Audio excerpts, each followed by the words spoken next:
மகரான மகம் நட்சத்திரக்காரர்கள் அப்படின்றத நம்ம இதுல தலைப்பா கொடுத்துருக்கோம். என்ன காரணம் அப்படின்னு கேட்டீங்கன்னாக்கா, சிம்ம ராசி அப்படின்னாவே ஒரு வைப் வந்துடும் எல்லாருக்குமே. சிம்ம ராசியில மகம் நட்சத்திரம் அப்படிங்கிறது இன்னும் கூடுதல் சிறப்பு. என்ன காரணம்னு கேட்டீங்கன்னா, ஞானத்தையும் ஆளுமையும் சொல்லக்கூடிய ஒரு இணைவு.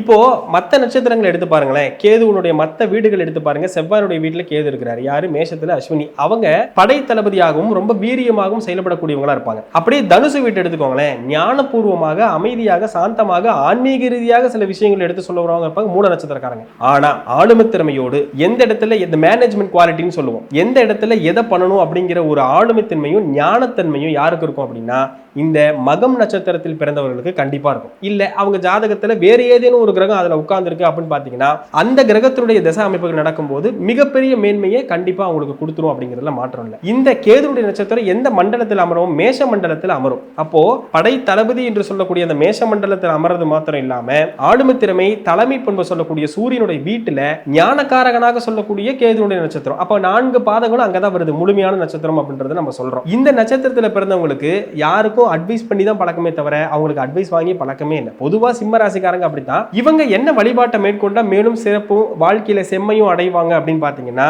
நம்ம உச்சி பிள்ளையார் கோயில சொல்லலாம். திருச்சி உச்சி பிள்ளையார் கோயிலுக்கு வருஷம் ஒரு முறை போய் ஒரு அட்டெண்டன்ஸ் போட்டு நல்லா பிரார்த்தனை பண்ணிட்டு வந்தீங்கன்னா மிகப்பெரிய மேன்மையை மக நட்சத்திரக்காரங்க கண்டிப்பா அடைவாங்க.